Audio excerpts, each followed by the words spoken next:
morning. Whole perimeter. Yeah. Tell me your name again. Peyton Kennedy. Rachel. Rachel, nice to meet you. How?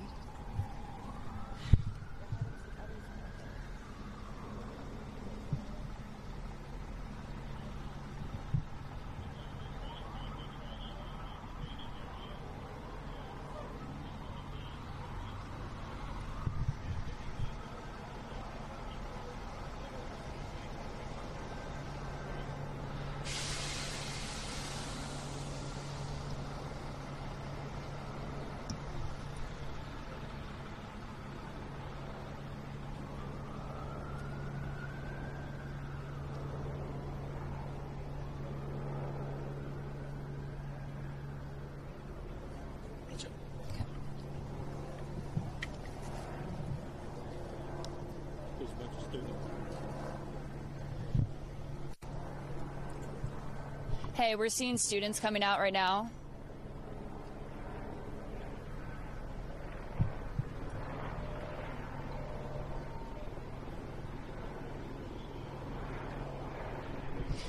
If you can hear me, we're seeing students walk out of the building right now.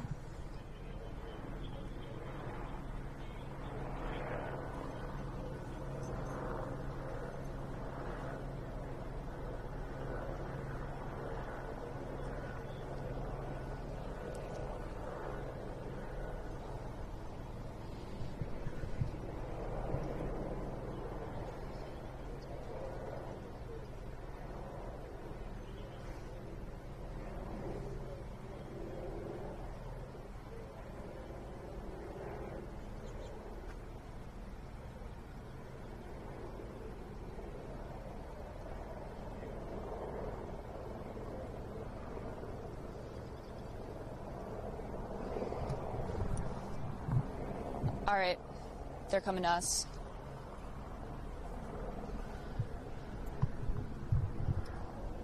Yeah. I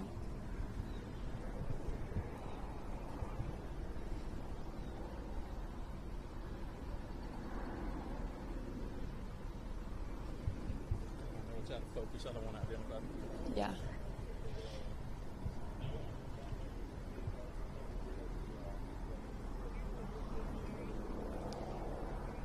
Got it.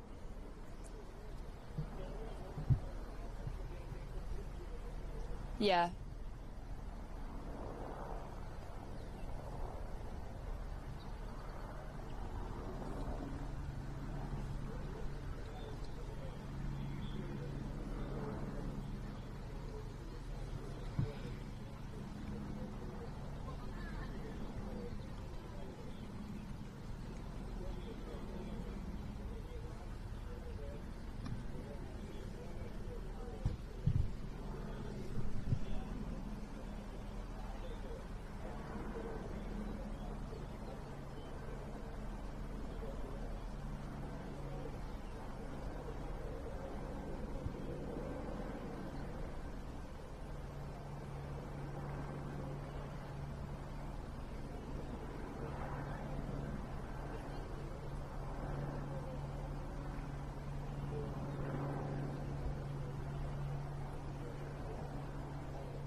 Don't report this.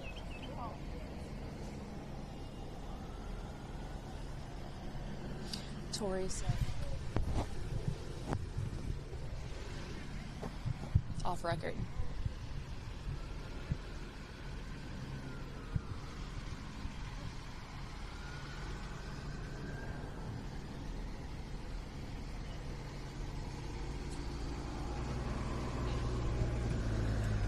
Yes, I am.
I'm sorry. I'm the council member out here. You guys, what information did you give you guys? The shooter has died. I knew that. We're hearing multiple people have died as well. That's about it right now. No numbers? No. Thanks. Yeah.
little. It's all right. No problem, man.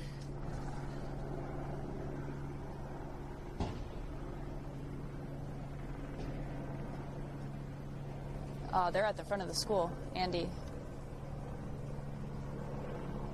They're just walking.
No, Nikki.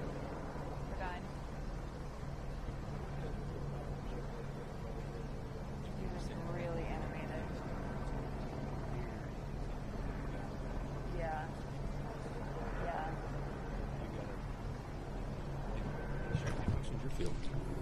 Okay, they're coming to us next.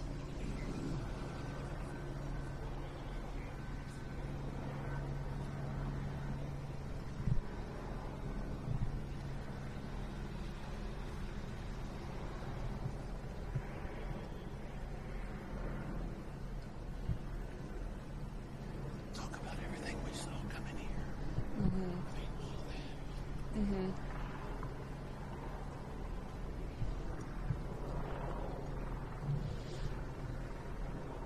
Yes, thank you.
can you please? They said that. It was Allie. Neil.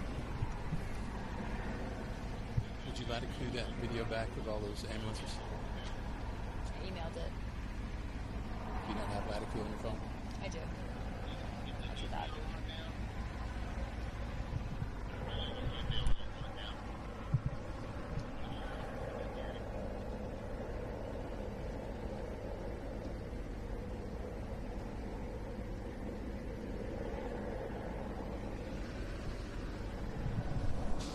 Now they're going to Nikki.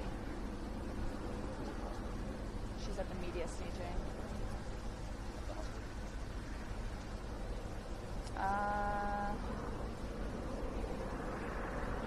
Hillsborough, Pike, and something.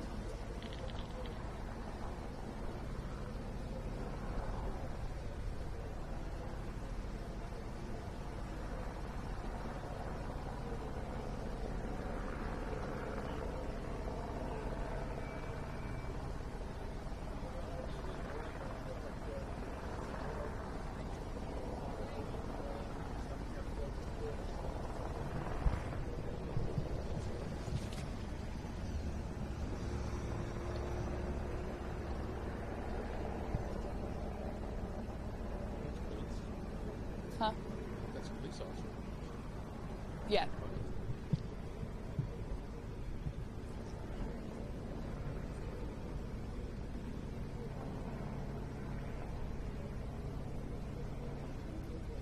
guys have anything that they're moving the area and staging? They were saying the state here is like this is where they moved the meeting.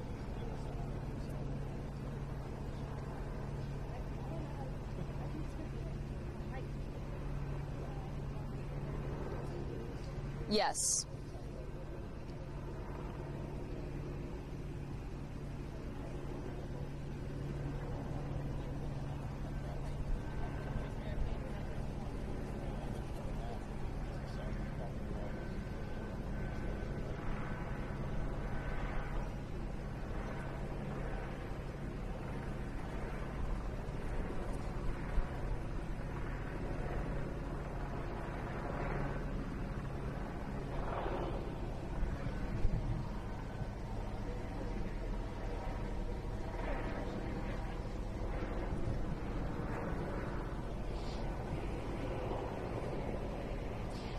Hey, Neil, yeah, you got me?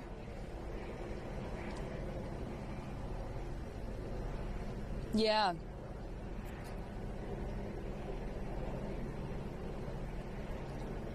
Yeah, I mean, Neil, you can hear it in all of our voices. This is just absolutely devastating to learn that at least 3 students, and these are young students, they could be pre-K through 6th grade, have died in this school shooting. And my heart just aches for the parents who are standing steps away from me as they hear this news shortly. We did see about 20 to 30 students being escorted from the school to a safe place. We also do know that the shooter is dead, was taken down by Metro Nashville Police Department. The response has just been absolutely overwhelming. Coming to the scene this morning, cars just flying by, ambulances flying by. The roads were a mess.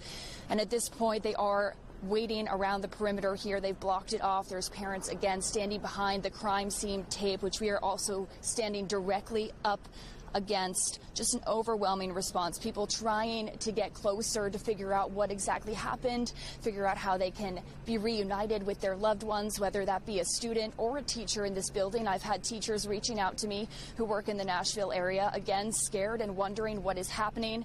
But again, we can tell you that that shooter has been taken down. We do not know details on the shooter, who they were, their gender or their age, but we do know that multiple students have died in the shooting this morning.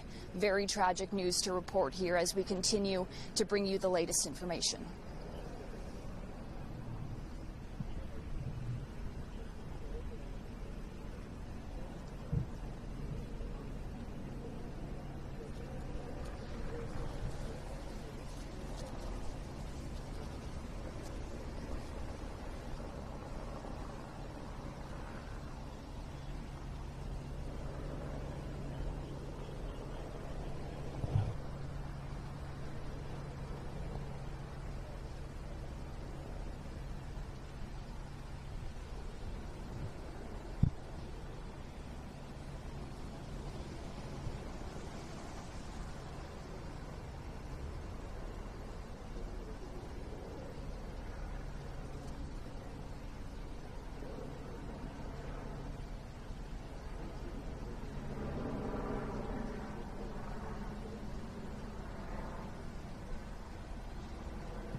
she here?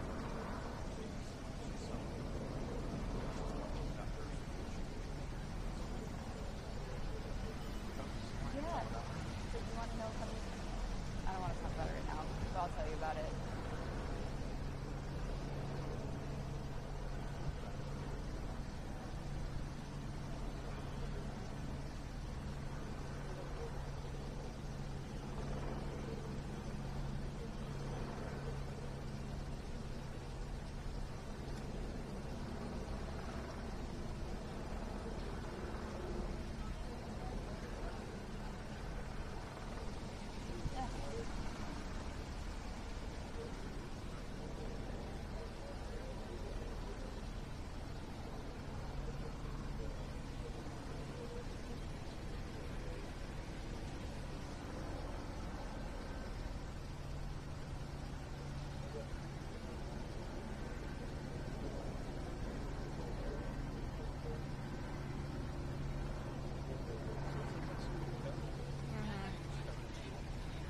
It's part of the Presbyterian Church.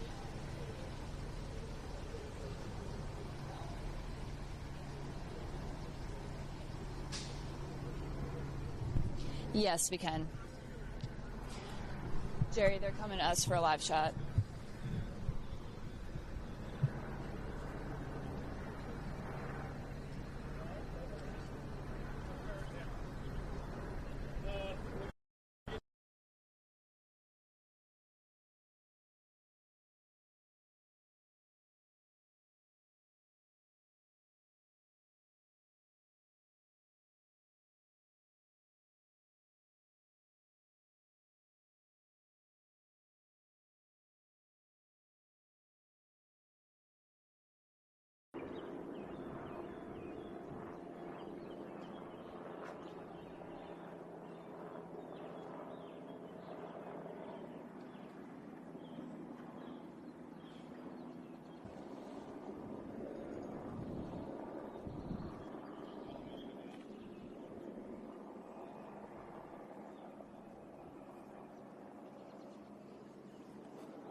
Yeah, I'm not up there that close to give you a good word on that.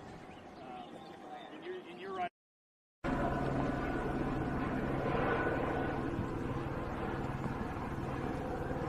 I'm just taking a live pic. Oh, sorry.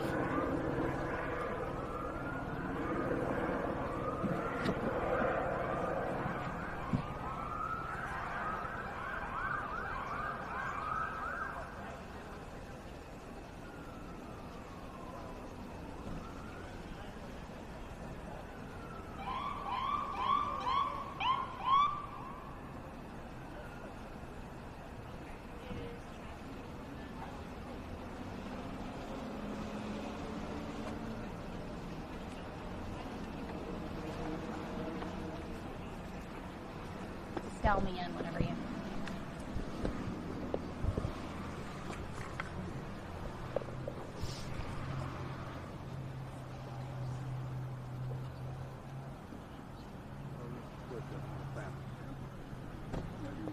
All right, got it. Can you hear me?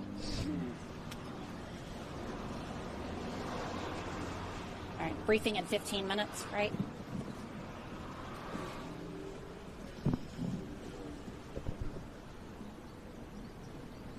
Hey, Neil, yeah, we're standing right here in the media briefing area, and I was just told that we will be having a briefing from police in about 15 minutes here. I want to show you exactly where we are. This is the intersection of Hillsborough Pike and Burton Hills Drive, and we are one stop over from the school where this happened.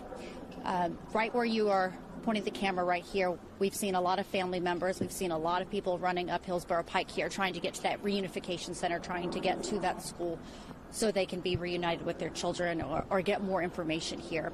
But I'm along here with the rest of the members of the media, waiting on that information from police officers. I've been talking to sergeants here on the scene, and they all say that the best thing to do right now is just to keep an eye on your local news. Keep it here on Channel 2. We will be live for you, and keep it on the social media accounts because they will be updating as soon as any new information comes here.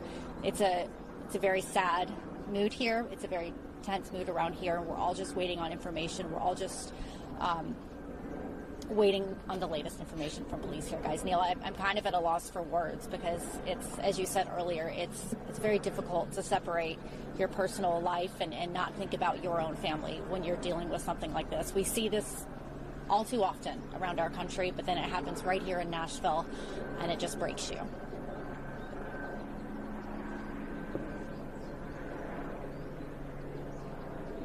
Yeah.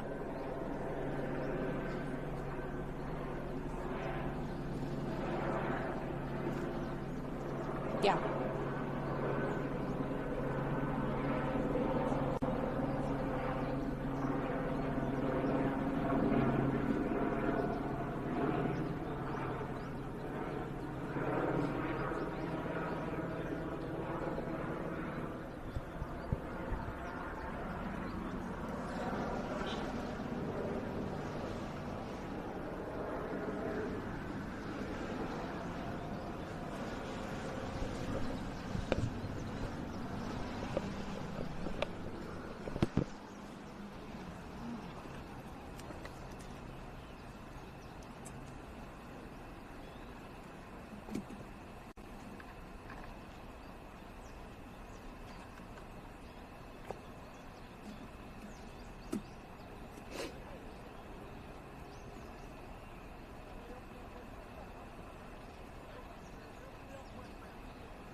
I'm making sense. I don't really know what else to say.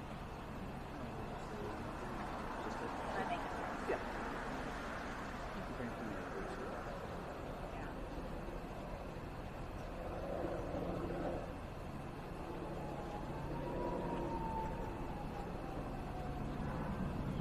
First thing everyone does is like call you quick. Neil's interrupted.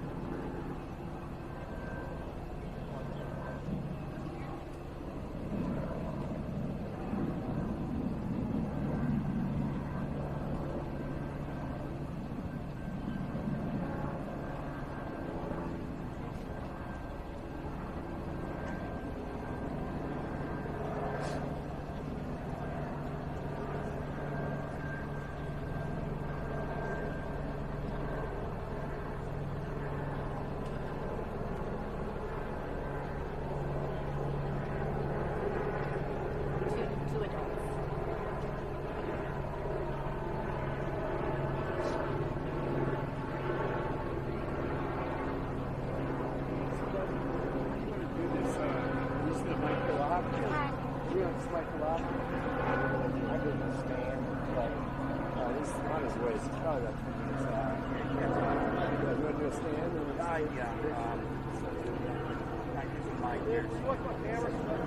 Yeah. Okay, I'll set them up here so it's the same. No. You told them that? Good. This makes all... They wanted to do that with that background? Good, I'm glad you told them.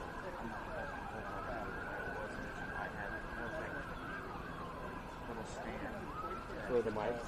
Yeah, I know. It looked like a cheese grater. I don't know what he's got. We'll probably set up a light stand and we can maybe just put them all on there. Yeah. That'll be easier.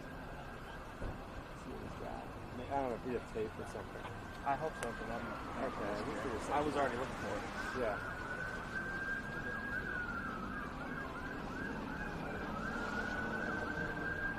You hear the latest? Yeah. You killed him to it all. I think I met you. I'm Nikki. I'm Nikki. You call me Nikki too. Nice to meet you. I've seen you on TV. Ditto. Hey, Andy. Nice to meet you. I just got Andy's teacher to send me.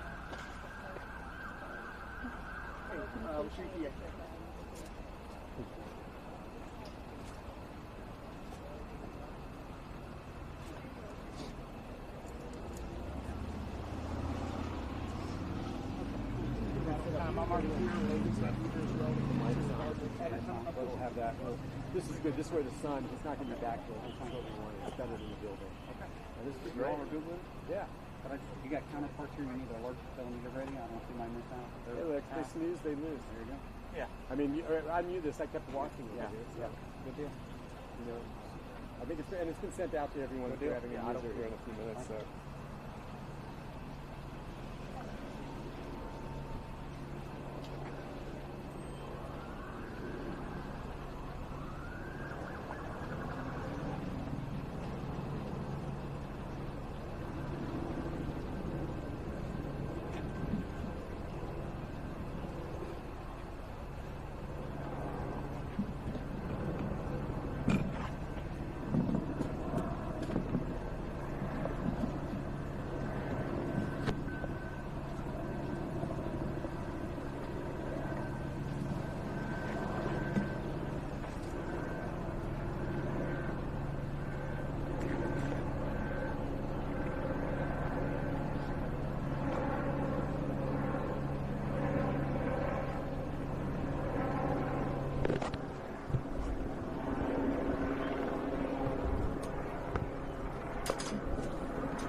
Oh, I do have a car. Yeah. I might could use this.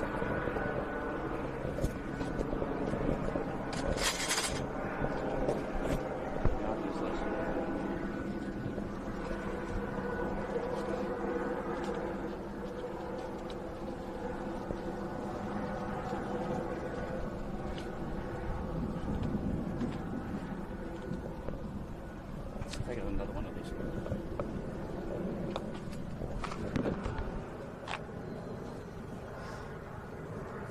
There you go. I've got some more right here. Let me try this first. I don't know if you want to smear yours a little more.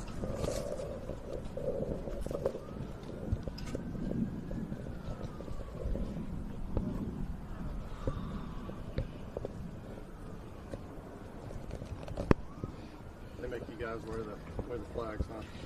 Well, no, it's the only mic I got. I don't normally shoot, and this is not my gear. But yeah, feel free to. No, that's all right. Just gotta crop it out of the shot. What do you do for them there? Special projects producer, usually sports. Oh, cool. So what you have Which here- is why I got to this to avoid this. Yeah.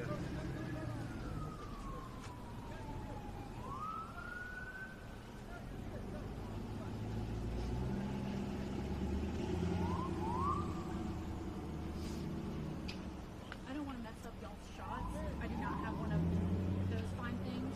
So how? Find a way. Do you want to tape? Oh, you don't cord, or do you want to? I mean, we can find a way for you to hold it. I don't know. What do you think, Bud? I have to take mine. I don't have a Do you have clamp. any tape? I mean, if you're here, I think you're all right. Yeah. Okay. That's what works. Yeah, if I just need to sit, I'm shots. Okay, all right. You want me to find some tape for you? Would it be secure? Oh yeah. Thereabouts? I mean, Hey, that way you don't they have want to to talk. hold it. We don't want to just give me and say what's coming up or whatever. I can just show we're here. Yeah, if you want to, that's fine. Don't come to us. So it's going to be down here, and who else? Nick, I'm going to go get that tape, so if you just want to stand right there. Okay, because they're about to come to me.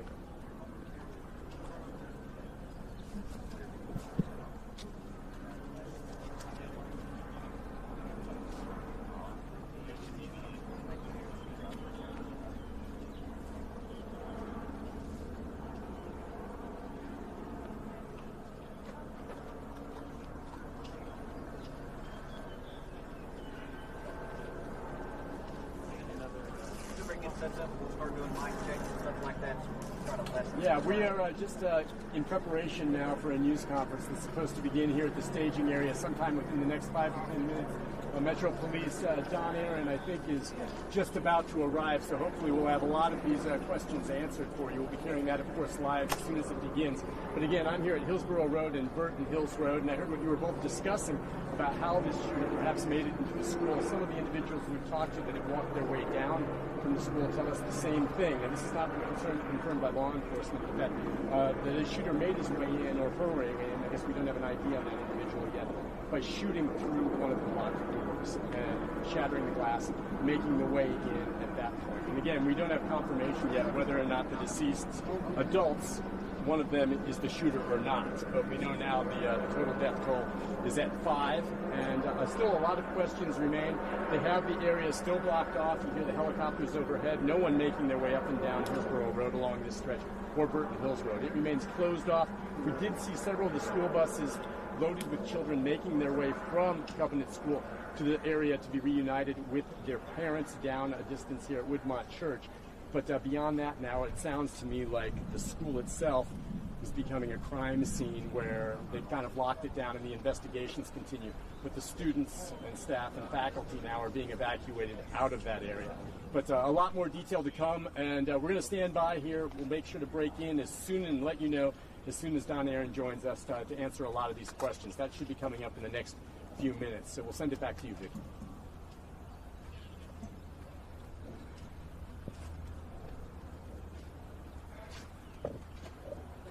And that security guard in this building said that the police officers can use the building, the bathroom immediately. I swear to God. You really have to know where the pants? Because I'm used to it. No, I've got a car door. I hope that car door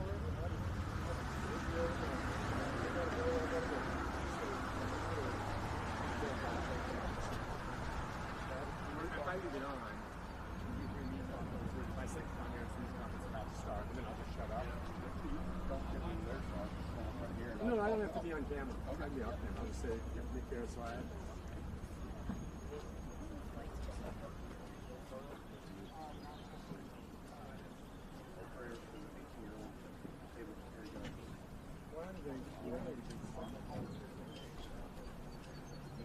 I don't even know if it's a male. I'm guessing it's a male.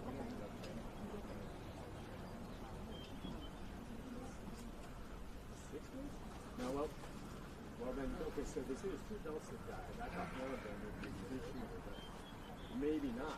Maybe I'm going to put my mic on.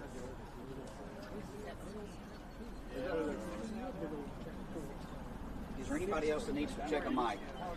I'll take one. Mic check. Mic check. Anybody else need a mic check? We will try to streamline it as best we can. How much longer till we go? Minutes. I'm going to lower that so it's just not. Well, most of your people speaking will be taller than I am. So. Well, no, I'm trying to avoid the big mic flags. All right, good deal. All right. I'll just leave my wireless up there. All right. Good deal. What?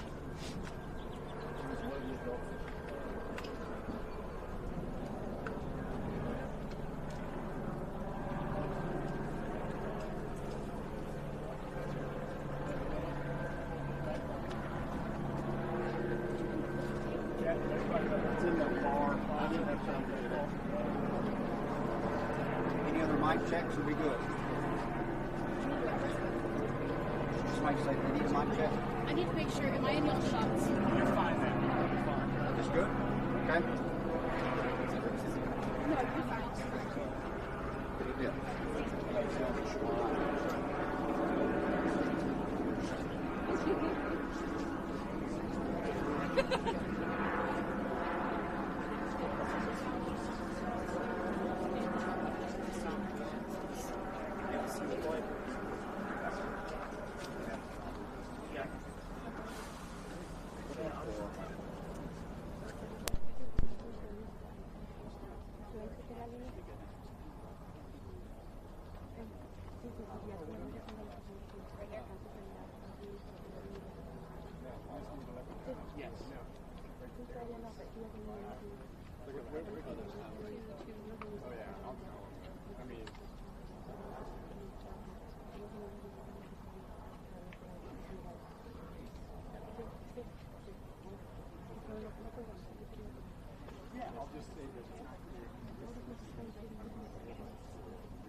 I don't want to film. Oh yeah, I got permission.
We'll be starting momentarily. Is there any other last minute mic checks that we need to do? Is everybody good on mics?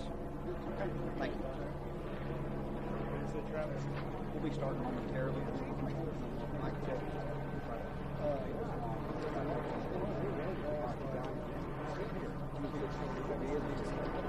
Yeah. That's about where I'm at.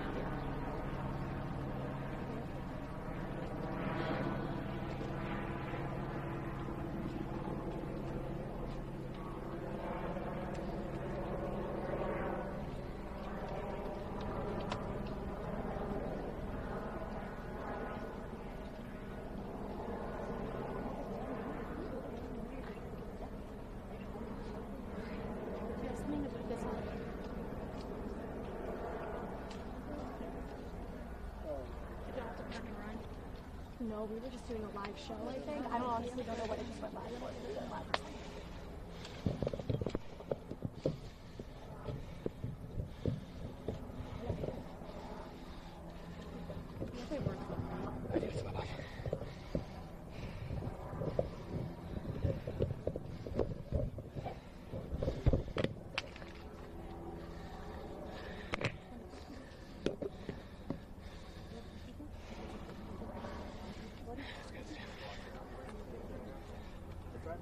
My work.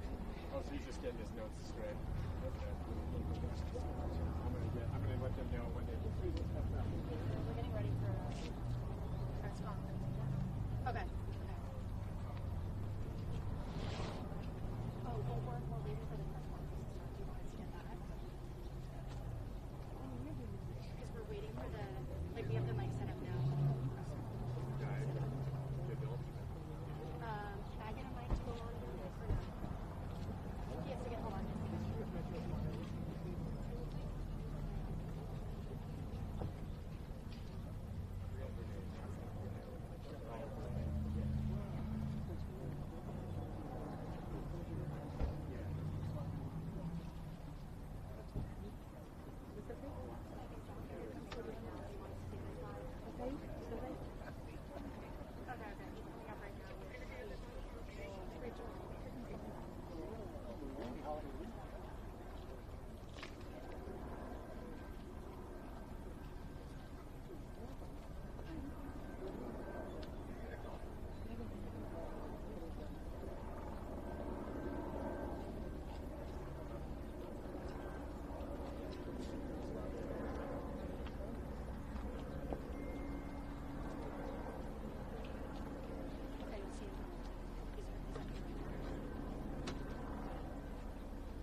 I'm Don Aaron with the Nashville Police Department.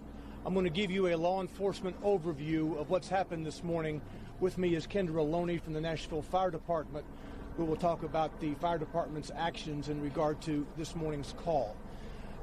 This is going to be a brief update as to what has occurred. There will be more from this spot later in the morning with Chief John Drake and others.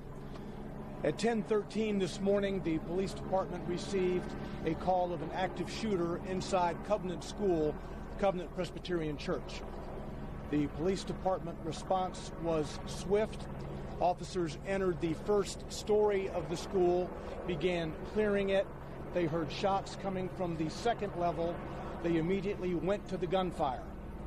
When the officers got to the second level, they saw a shooter, a female, who was firing. The officers engaged her. She was fatally shot by responding police officers. There was a 5-member team who was on the second floor at that time. 2 individuals from that 5-member team opened fire on the shooter. We know at this point that this shooter is a female.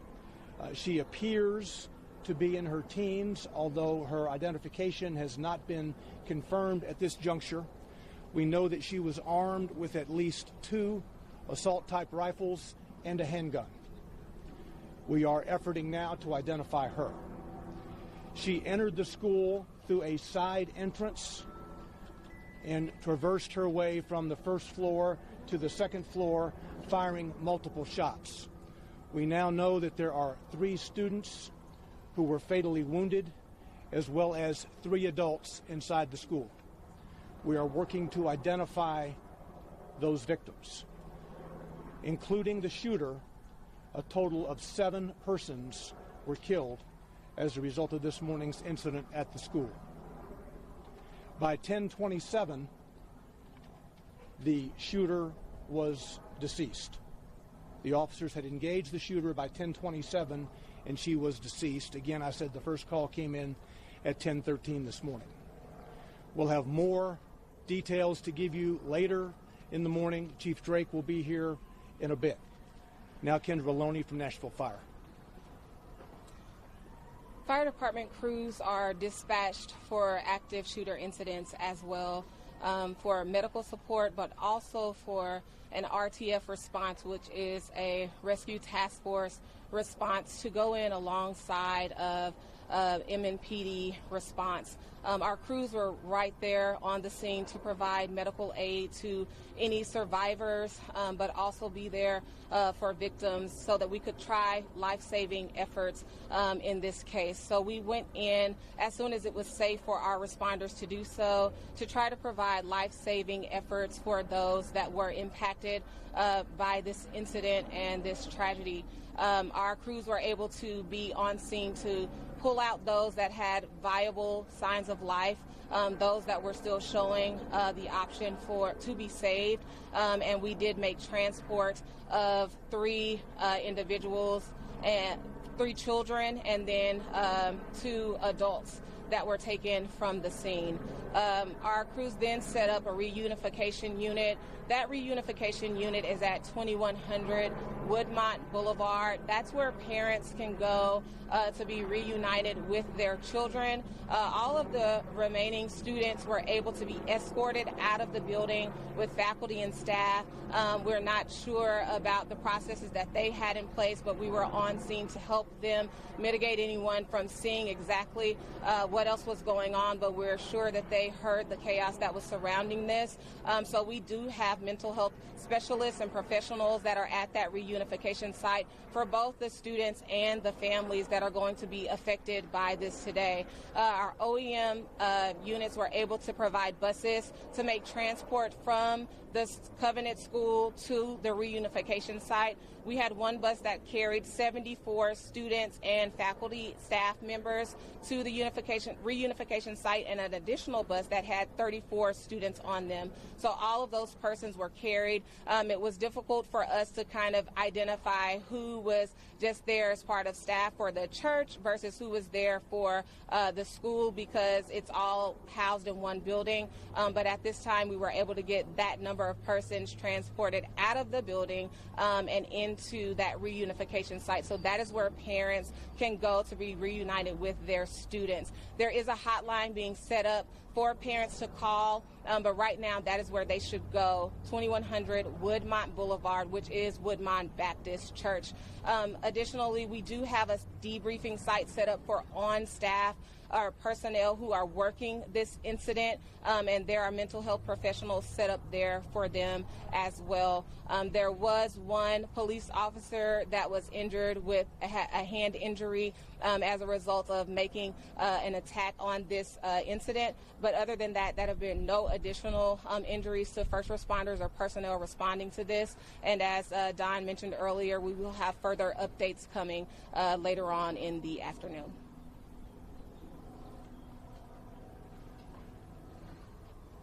So on a typical day, there would be about 209 students inside the school and approximately 40 to 50 staff members, about 42 staff members.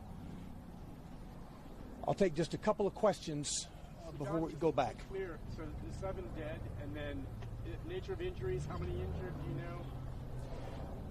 That maybe are being treated still, or injuries? I know first responders weren't. But An officer had a wound from cut glass. That is the only other injury that I'm aware of. Do we know if the injuries to the students, are they critical or critical condition?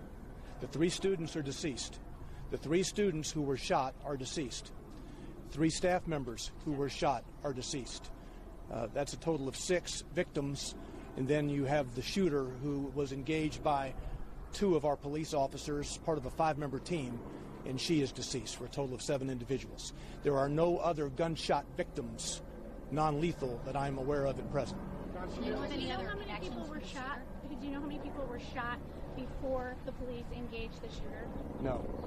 Do you know if they shot anyone after they engaged the shooter? Do you know if the shooter was able to shoot anyone else? Does the shooter have any connection to the school that we know of? We do not know who she is at this juncture. We're trying to identify her. She does appear to be in her teens. Again, with 2 assault-type rifles and at least 1 pistol. Do we know if there was a alliance or previous recent incidents that was that come to the school or the church? No, I'm not. Was there an SRO or an SSO working at the school? No, this is a church that operates a private school. There was no Metro Police personnel assigned to that building at any time. John, do you know if either of the 2 adults that were shot maybe confronted the gun? You said 2? Yeah, the adults that were No, shot. there are a total of 3 adults. 3 adults. 3 adults who have been fatally wounded. Okay, one of them being the shooter? No. No, okay, so 3 total. So let me go over this again. You have a total of 6 victims, 3 students who are deceased, and 3 adult staff members from the school who are deceased. The shooter herself makes 7. Do you know if one of the 3 adults maybe confronted her? I do not. There is video from the school that we are viewing now to try to learn exactly how all of this happened. Can you say where the victims were located? Was it in the hallway, in a classroom? I cannot at this juncture. As you know, 5 of the 6 were transported. So we will get that information later in the day. Did police engage with the shooter inside a classroom or in the hallway? Do we know the location? It is an upper level part of the school. It's kind of a lobby type area. It was not in a classroom per se. All right, we'll be back shortly with more detail. We'll tweet out, give you a 15-minute or so notice before the next one, okay? Thanks. Aren't you guys tired of covering this? Aren't you guys tired of being here and having to cover all of these mass shootings? I'm from Highland Park, Illinois. My son and I survived a mass shooting over the summer. I am in Tennessee on a family vacation with my son, visiting my sister-in-law. I have been lobbying in D.C. since we survived a mass shooting in July. I have met with over 130 lawmakers. How is this still happening? How are our children still dying, and why are we failing them? Gun violence is the #1 killer of children and teens. It has overtaken cars. Assault weapons are contributing to the border crisis and fentanyl. We are arming cartels with our guns and our loose gun laws, and these shootings and these mass shootings will continue to happen until our lawmakers step up and pass gun safety legislation. I'm pretty sure this was an unsecured weapon that this teenager got a hold of. We can't even pass gun safety, like safe storage laws in this country to protect kids from getting a hold of weapons that they shoot each other with. Aren't you guys tired of this? Are you guys sick of it? We have to do something. We'll all have to call our lawmakers, and we all have to make our lawmakers make change now, or this is going to keep happening, and it's going to be your kid, and your kid, and your kid, and your kid next, because it's just a matter of time. Can you say and spell your full name for me? Ashby Beasley. Can you spell that? Ashby, it's A-S-H-B like boy, E-Y, B-E-A-S-L-E-Y. And what was the incident you were... It was the mass shooting in Highland Park, Illinois, where there was a gunman who opened fire on a 4th of July parade that my son and I were at, and we ran. And this is just, it's got to stop. Like, this is ridiculous. And I'm pretty sure this was probably an unsecured gun. I'm sure the gun was probably bought legally by someone who went in and bought it, who did everything they were supposed to do, and then they didn't secure it properly, because that's statistically how it happens.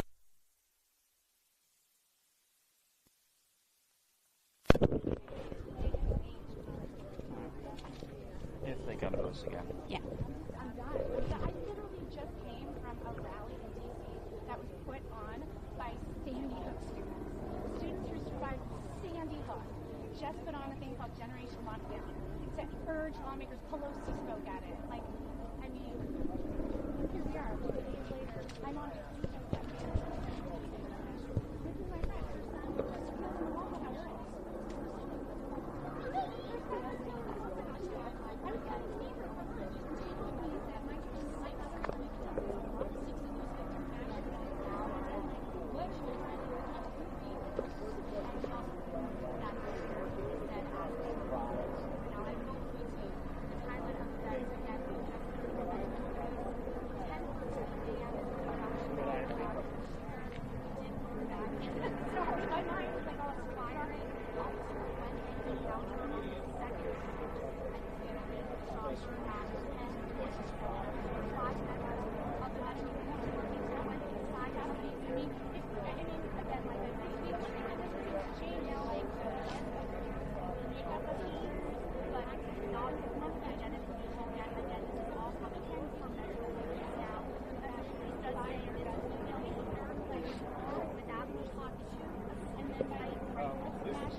One day and I'll pack a full lunch.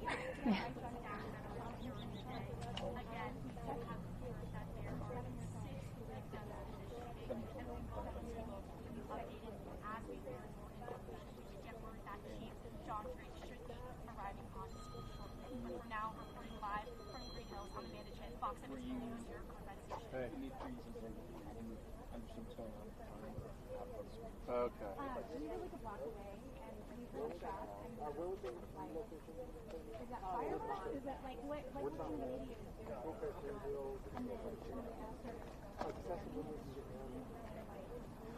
somebody else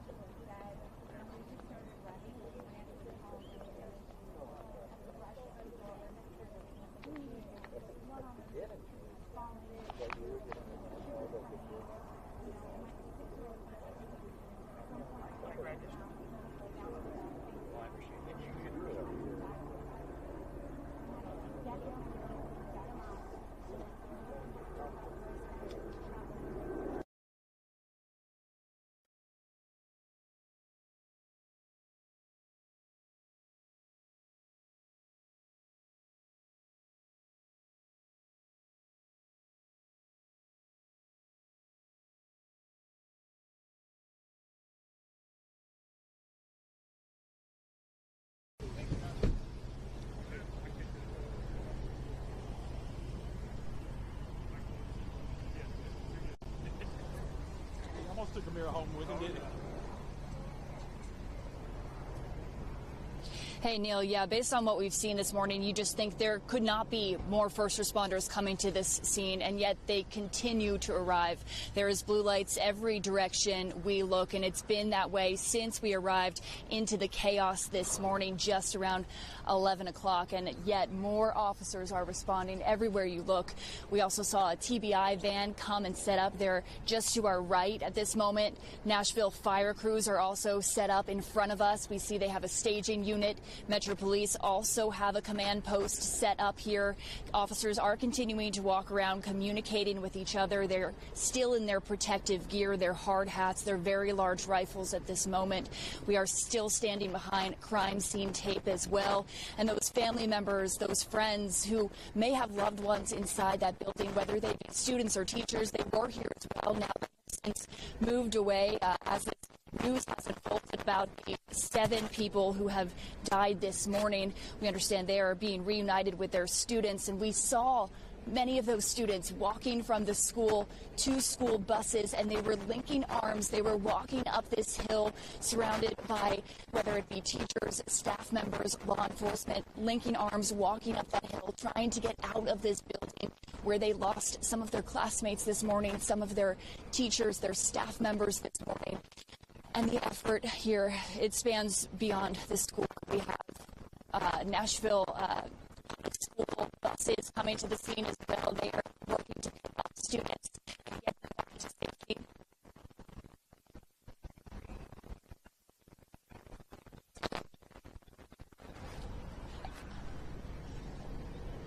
Okay, we just had to move, so it may have gotten loose. Our microphone is...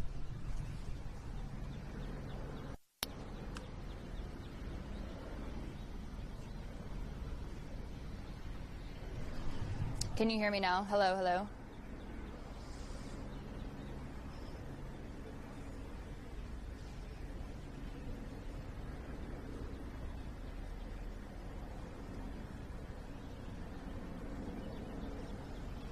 Were you talking that long?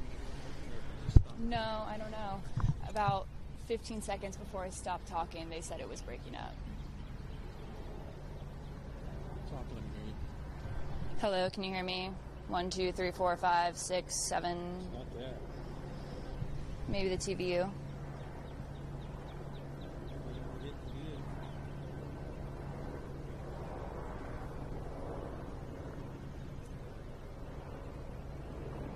Sorry about the cameraman, the guys had to use the big camera and do some news for the station here with Peyton Kennedy.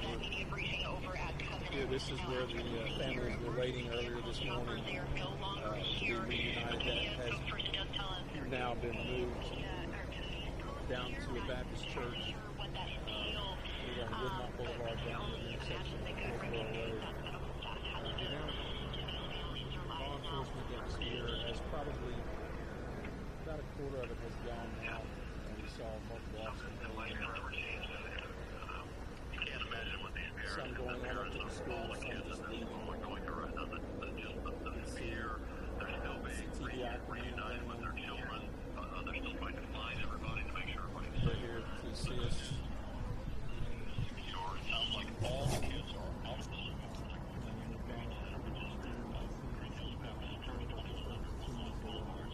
All the parents are also getting there, and they're out there already. That's why this happened. Wait to see.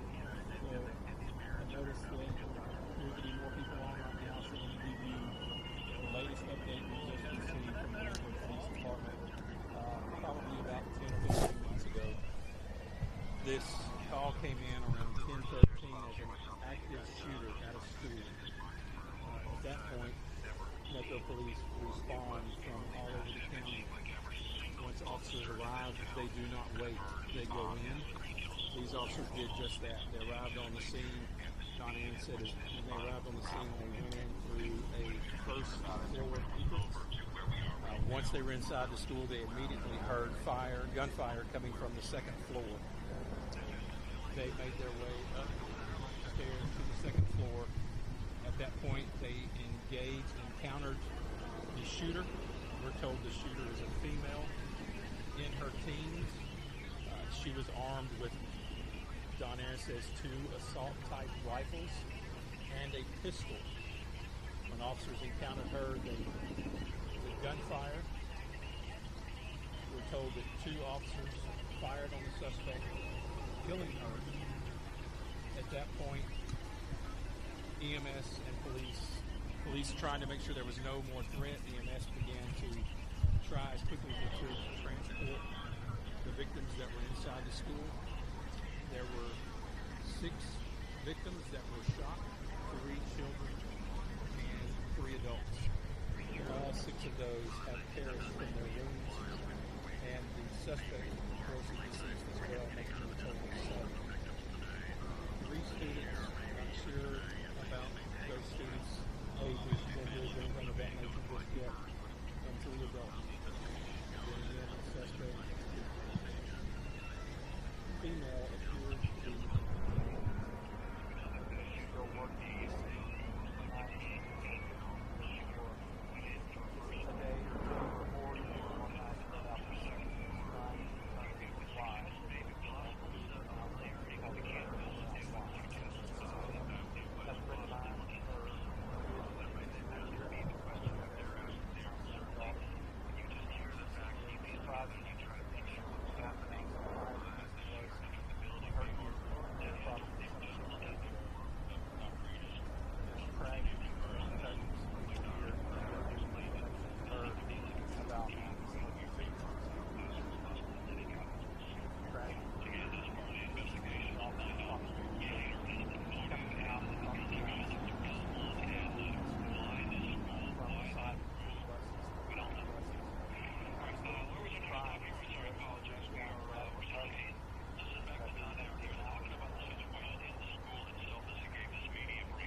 Children dead.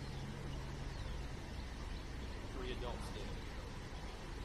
And the suspect dead. Don Aaron said that he would update us again later. Right now, the focus is trying to reunite. Are you talking to me, Peyton? The students with Yes, yes. Thank you. Yep. Probably about 5 miles from us. Stand by. Yeah. Got to do some more live here. So,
You want me on camera?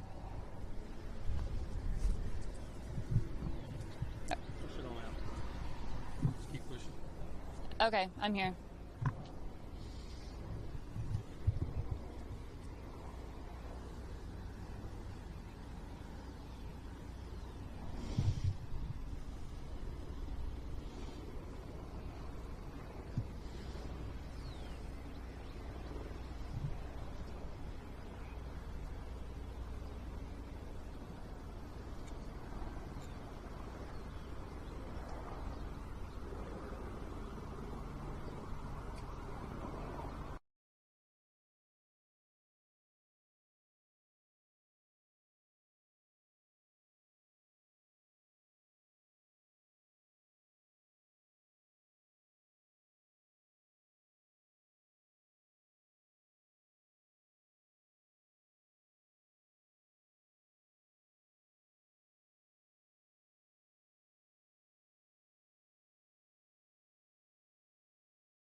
difficult to hear as I was talking into our news microphone here versus his cell phone, but I'm going to try and reiterate what I was saying for all the folks over on Channel 2 that goes out to you here as well on social media. But we were just discussing the scene this morning and the overwhelming presence of law enforcement that continues to be here. You know, as we were getting here, I was thinking every officer must be on scene right now, and yet more continue to arrive here. More and more officers. We've seen TBI set up as well. You can see their van.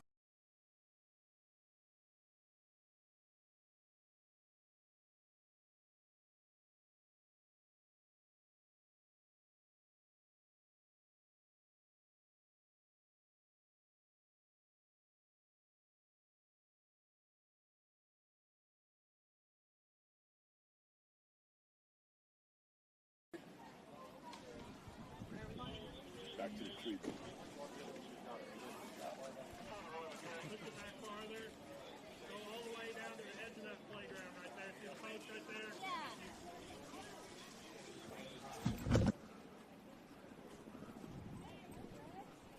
Good.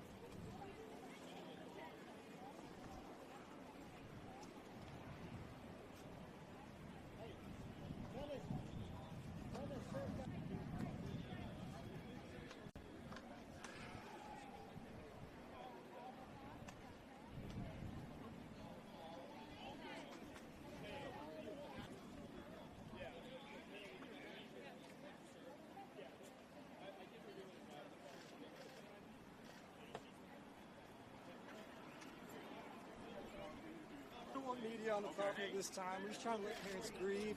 We're just trying to let them just process everything that's happening. It's just such a tragic time for our city. We just want to let them grieve, and we don't need inflaming it. We've already had some upset parents that y'all are here, and I'm asking y'all to leave, and it's up to y'all if y'all do or not, but I'm asking you to leave as the senior pastor of the You understand we can stand on the other side of your bushes there? I mean, that's what it's going to turn into. Sure. So. Off the property. I totally understand. I'm speaking for the parents and for the community. So at this point, we're going to move off the property. If you stand on this.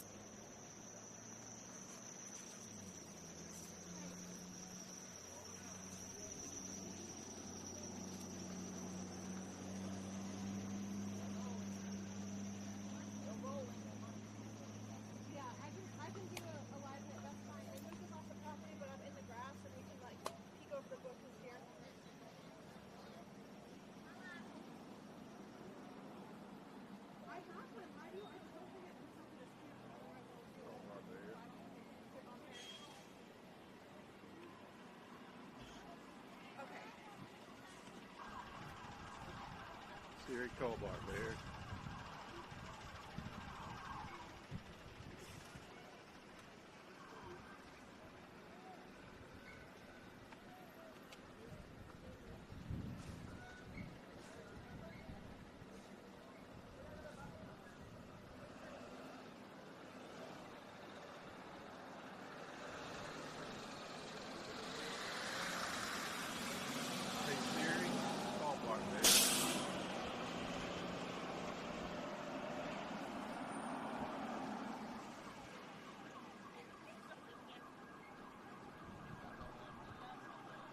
Hey Bart.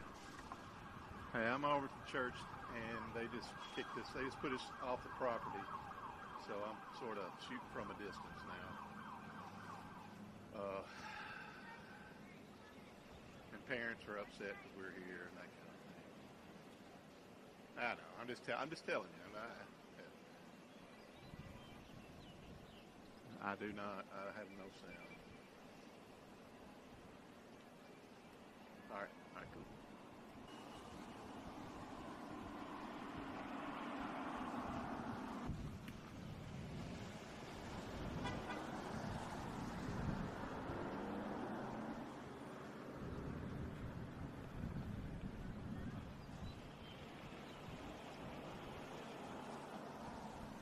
Hello. Are you a parent? No, we go for the parents. Oh.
17. Man.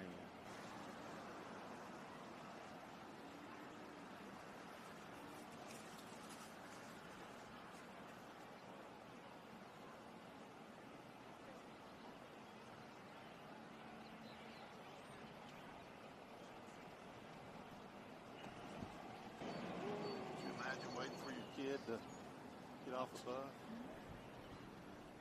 And they don't get off? It's weird because I have 2 and I have 13 and that's why I thought this. I haven't touched this gear in a year. I thought I saw you and I thought I need to learn to multitask.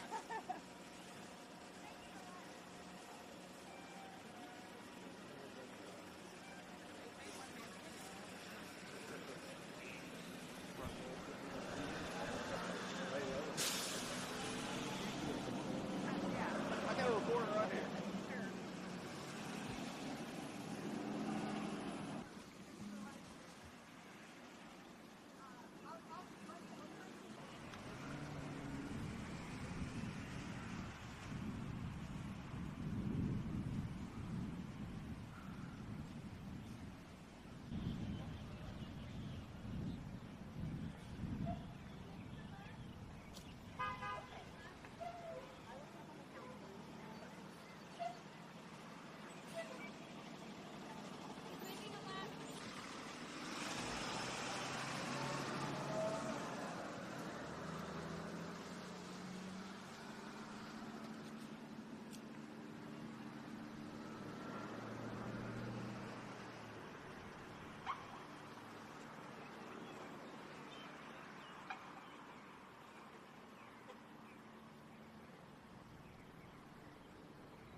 Where'd he come from? We've been kicked off of there for 30 minutes.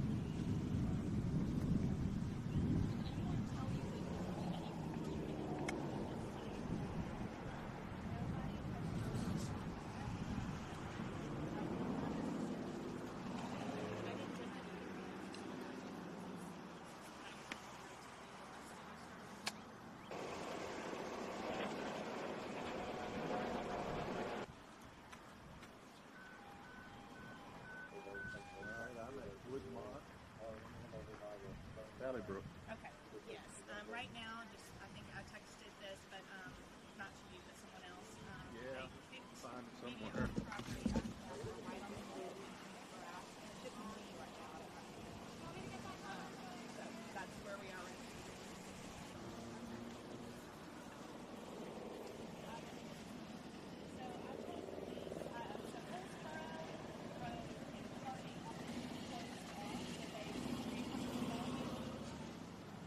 So go Estes to Hobbs to Woodmont back.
How long have you lived in Franklin? About 20 some years. So Wow. Time. Okay. Yeah. All right. Hey, Nikki. Yes. Put her on this side. Okay. And come back towards you. No, put her on this. Okay, I'm sorry. I'm going to switch you. I apologize. There you go. Beautiful. Go ahead, Nikki. All right. Can I have you just look at me? Can I first look at your name? Renuka Christoph. Can I have you spell that for me? RENUKA CHRISTOPH. Okay, what kind of title would you like us to give you today? Can y'all scoot up just a hair? Sorry, there. I get no that way. Go that way. Sorry. Chief Communications Officer for WeGo Public Transit. Come this way. Have her look at me more. There you go. Okay. Can you go that way, ma'am? There you go. Thank you. Go ahead. All right. So tell me a little bit about what you guys are out here doing today. I know you're trying to offer some assistance. Sure. So myself and Nick, our Chief Safety Officer, had come out here. We wanted to, of course, offer support to the community in any way we can through WeGo Public Transit, and had some of our buses come out here to transport students, anyone else. How many students do you think you guys transported? I don't have that number right now. Couple hundred, a couple dozen. You know, It's okay. yeah, I'm sorry, But I don't several have buses? that. We had a few buses come out here to assist with transportation. I know we caught you in a beautiful moment praying with the students. Tell me a little bit about that moment. Well, it's matters of the heart. You know, you see hurting people, and in a time like this, we just want to come together and help as much as we can, and in any way we can. You know, we just need to embrace those that are grieving, because we grieve with them at times like this. What's it like on the inside of that school right now? Well, there's parents waiting in the chapel, waiting to get reunited with their kids who are downstairs. I heard some young kids. There's one little girl who's got an injury to her leg from glass wounds, and you know, just listening to some of the kids that have been reunited with their parents, just sharing the experience of what they saw. It's tragic when a little girl heard the bang and from it all, and yeah. Did you see she described it like bang bang, or how did she describe it? She said she heard a bang bang, and yeah. You said this hit so close to home. Yeah. So I live in Franklin, and my kids have grown up in Franklin, and you just don't think something like this could happen this close. I mean, we always hear about it. We always hear people say that, but it's pretty tragic. You know, here we are. Something needs to be done about that. What would you say to the victims and their families tonight? Oh, my goodness. I'm at a loss of words. I really am. I just want them to know there's so many people that love and care for them, and people that they don't know. We are praying for them, and we're truly a community that is surrounding them with love. Anything else you'd like to add? No, just no. Thank you so much for sharing with us. We appreciate that. Yeah, thanks. Thank you so much. Thank you. Appreciate it. Absolutely. We certainly are.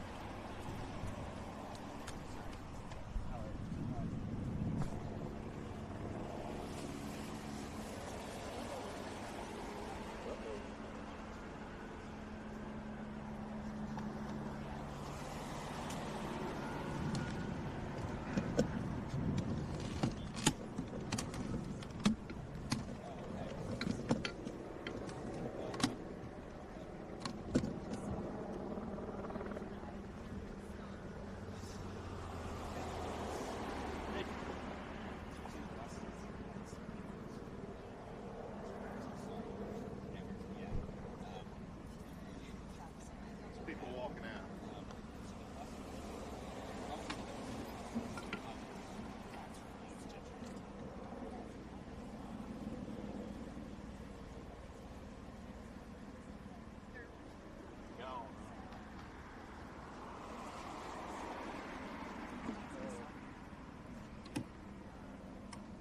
Dropped it or?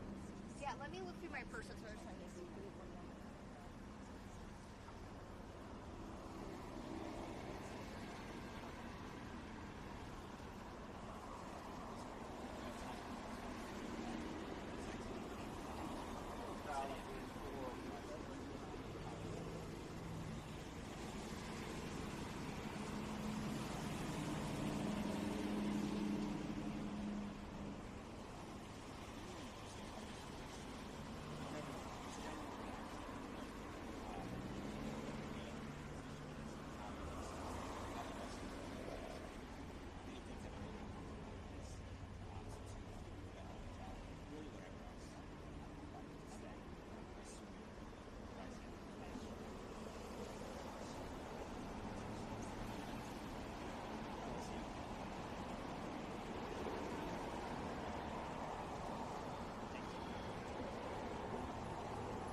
Hi. Hello. Hello.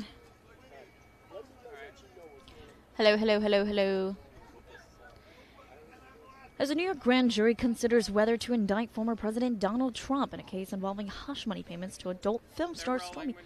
All right. Okay, here we go. As a New York grand jury considers whether to indict former President Donald Trump in a case involving hush money payments to adult film star Stormy Daniels just before the 2016 presidential election, the former president remains defiant. Trump insisting he's done nothing wrong at his first big rally of the 2024 campaign season in Waco, Texas this weekend. Trump casting himself as a victim, ramping up his angry rhetoric against Manhattan District Attorney Alvin Bragg, who's leading the investigation. Bragg recently receiving a letter threatening his life along with a white powder that was later deemed non-hazardous, prompting dozens of former prosecutors to denounce Trump's Bragg recently receiving a letter threatening his life along with a white powder that was later deemed non-hazardous, prompting dozens of former prosecutors to denounce Trump's Bragg recently receiving a letter threatening his life along with a white powder that was later deemed non-hazardous, prompting dozens of former prosecutors to denounce Trump's verbal attacks, saying prosecutors must pursue justice without fear or favor to anyone. Trump also going after his former attorney and fixer. Michael Cohen, who served prison time after pleading guilty to paying Daniels $130,000. He says he did so on Trump's behalf in return for her silence on an alleged affair with Trump. Cohen has testified before the grand jury multiple times. Grand jurors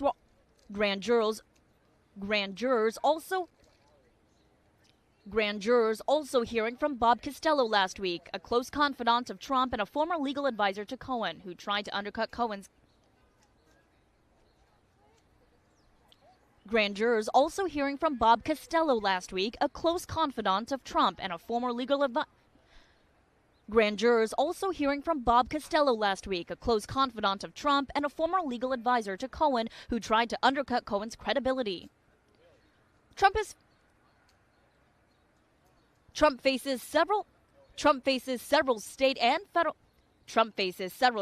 federal criminal investigations, including into alleged efforts to try and overturn the 2020 election results in Georgia, for his suspected mishandling of classified documents, and for his alleged role in the deadly January 6th Capitol riot.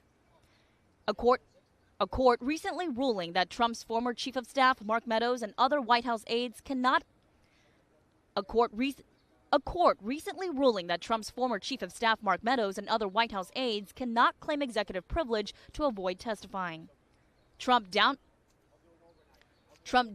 concerns in a phone interview, saying he didn't see a point in appealing that ruling.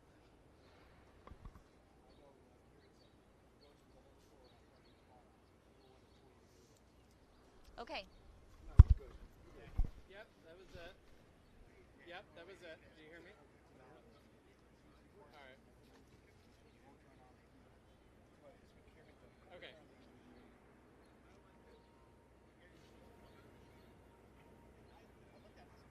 Okay.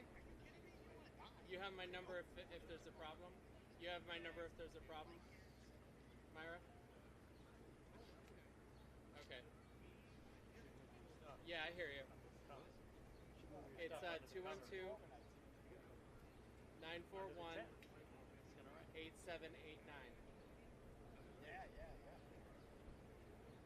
Yeah. Oh, all right, perfect. There's a retract. Yeah. You're retracting something? There's a retract. Oh, okay. Let me find it.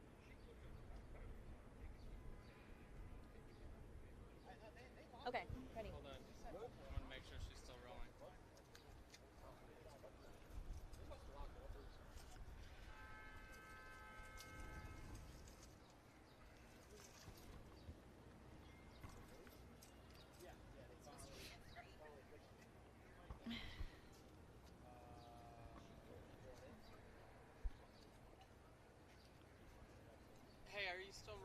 guess there's a retract.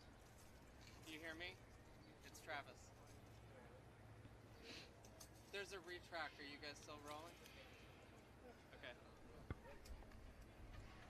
All right. They gotta get back to speed. Oh.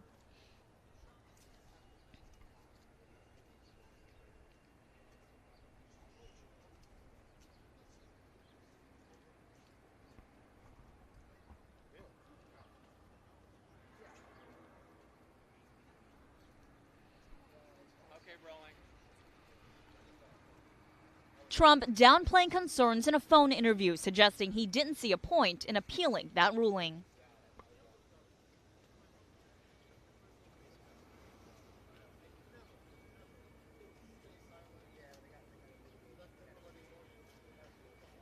Okay, cool.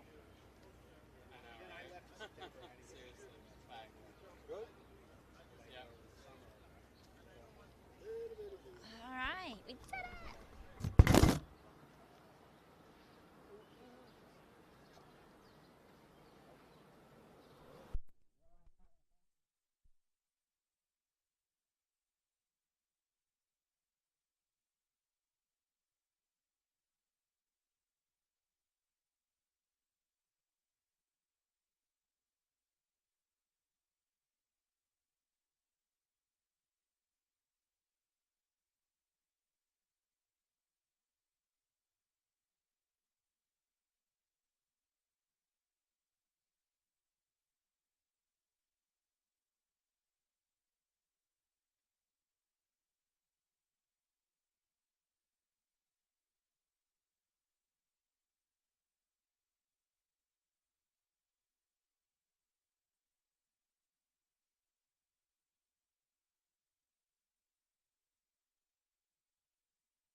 Hey, Bart.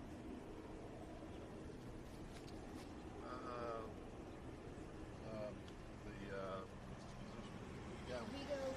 Rigo. Take Nick over.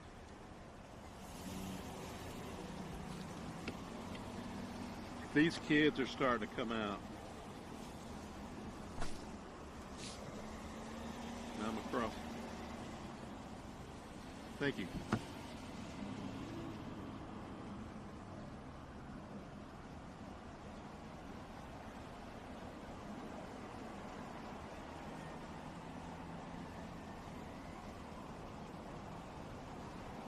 rim 4. You want me to dial it up? Yeah. Gotta get your wireless right.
No, like, so, okay.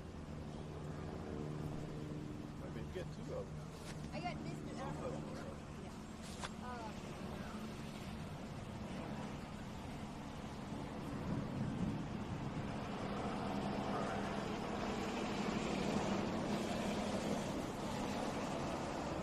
So are they picking out a fight? Is that You're the reporter. I don't know.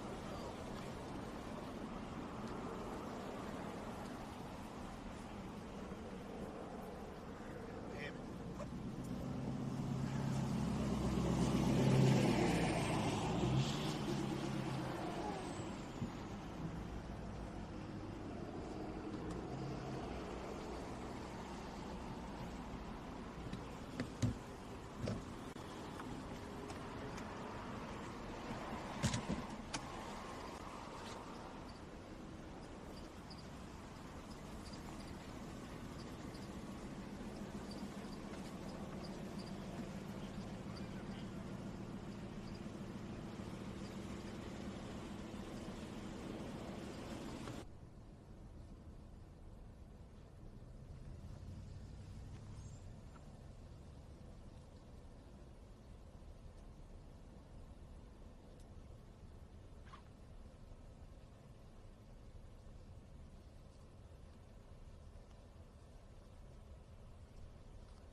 Are we dialed into IFB?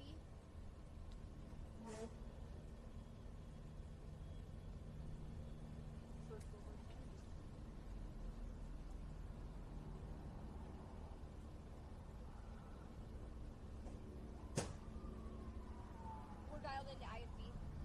Yes. You don't have to use your phone. Okay. So, all right.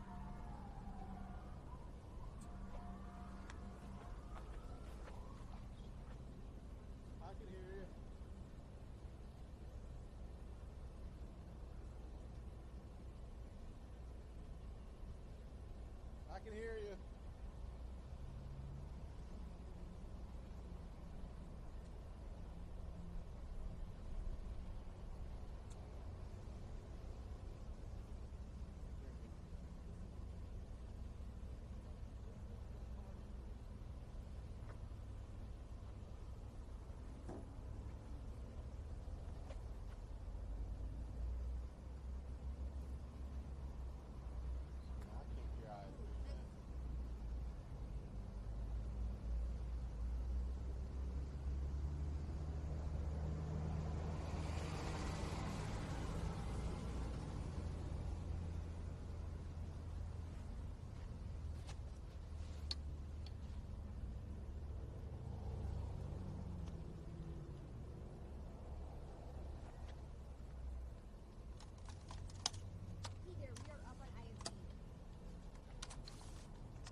He got his. Okay. Oh, okay, okay.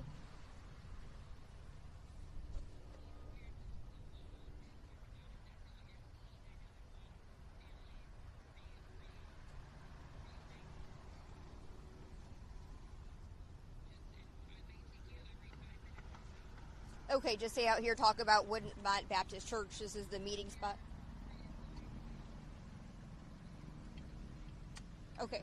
All right. And then how much time between hit times or a first hit you think?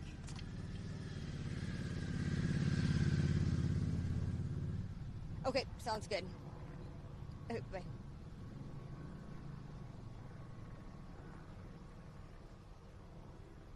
Go up the hill a little bit, Shorty. Okay, here. Let me get some bullet points down really quick. I do not have IFB. Okay. Okay. Can I let you know like 30? Is that okay? And then I'll kind of point you over here. Okay, he went to Don.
I'm going to be live, can you run over to my car and open up the back?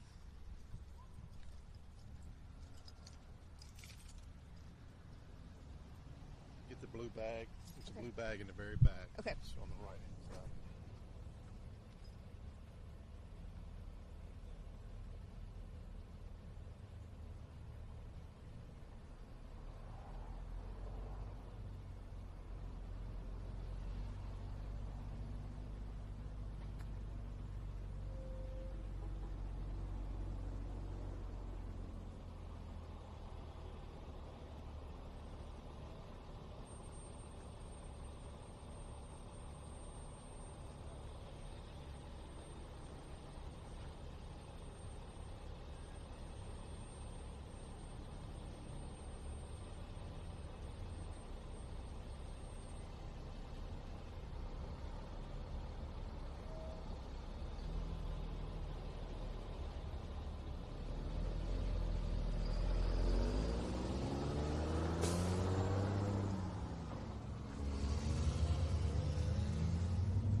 Something like this, or either way. Just keep it 30. That's your earwax. Just kind of put it behind my ear. You can have that one. Just keep it. This one? Okay. Thank you so much, John. I appreciate it. Always gotta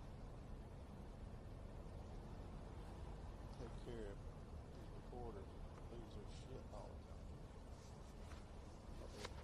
Keys.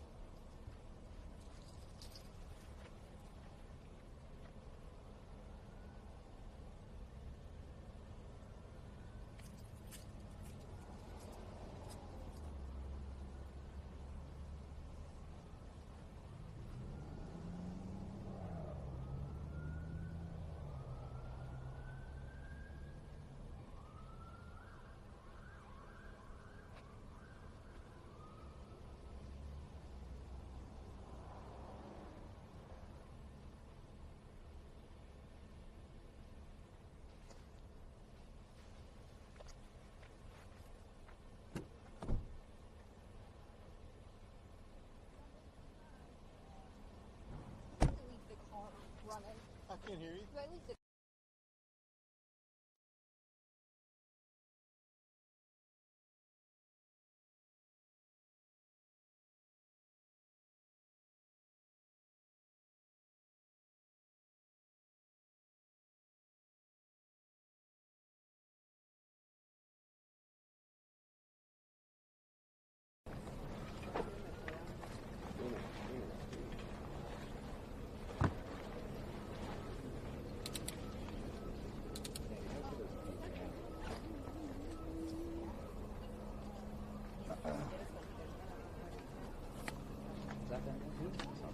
Is this one of y'all? Can I clip on here? Yeah.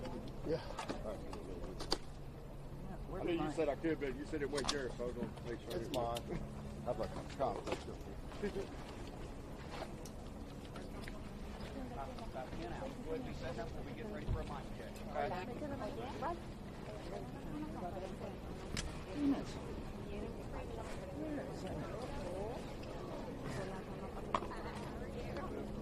Okay.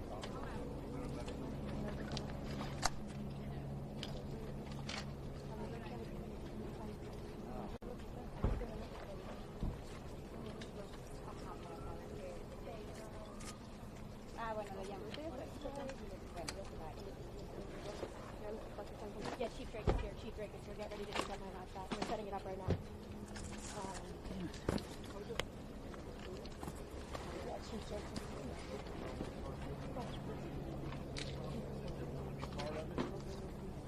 Everyone, can you make sure your cell phones are on silent?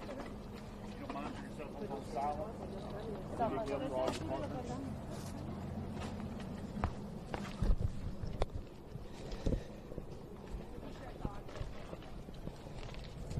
Yep.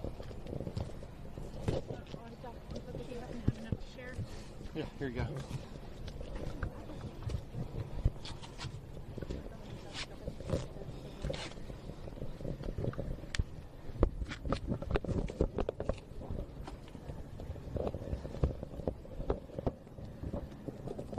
Sorry. I'll let you go first.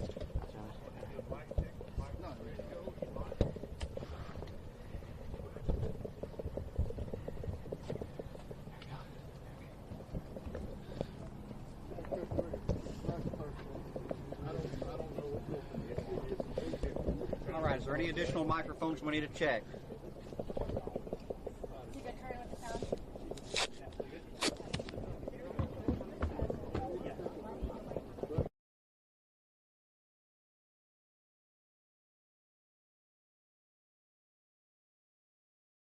While I was celebrating Women's History Month last year in Detroit, and she launched Dunamis in 2012 as an energy efficiency firm, helping businesses use green energy to lower costs. But she saw the future and imagined the possibilities. So just 3 years after founding the business, she pivoted, and Dunamis began manufacturing LED lighting. And early last year, she announced they'd expand to produce electric vehicle charging stations as well. And Natalie isn't just imagining the possibilities for herself. She chose to start her business in her native Detroit. That's where she was born and raised. And because she wanted to give back and lift up her community. And she's doing just that. By the end of the year, Dunamis estimates they will create 100 new jobs and expects to double that to create 200 new jobs by 2025.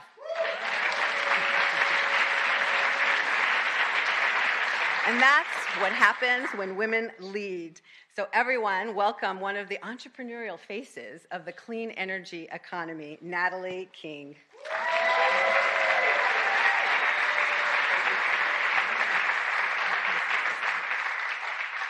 Hello, everyone. Good afternoon.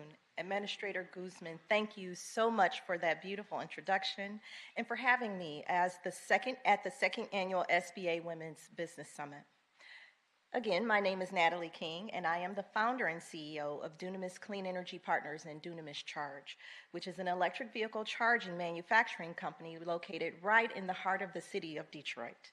And we are the first African-American woman-owned electric vehicle charger manufacturer in this world.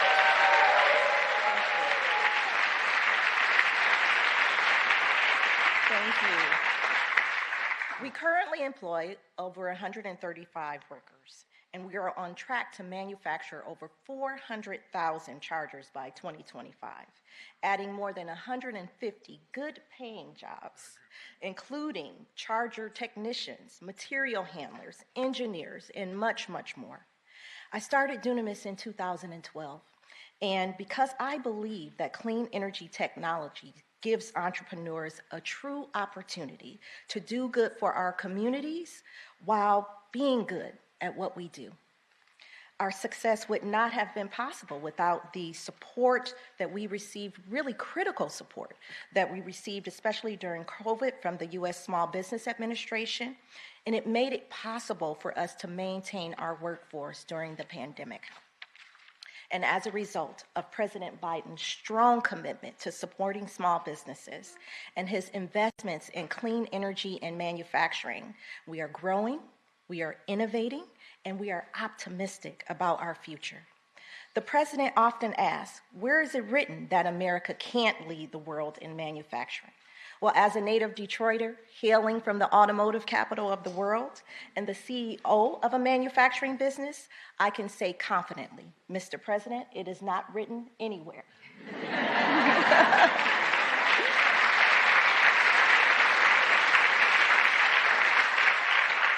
At Dunamis Charge, we believe electric vehicles are for everyone.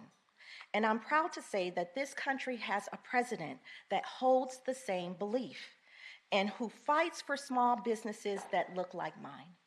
So with that, it is my great honor and privilege to introduce to you the President of the United States, Mr. President Joe Biden.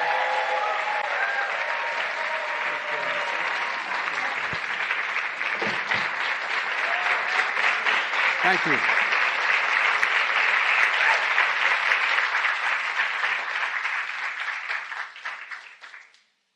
My name is Joe Biden. I'm Dr. Joe Biden's husband. And I ate Jenny's ice cream, chocolate chip. I came down because I heard there was chocolate chip ice cream. By the way, I have a whole refrigerator full upstairs. You think I'm kidding? I'm not. God.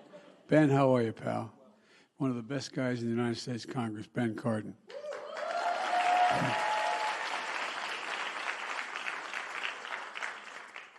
Folks, welcome to the White House. It's a delight to have you all here. And who are those good-looking kids back there? They're your kids, all four of them? Well, stand up, guys.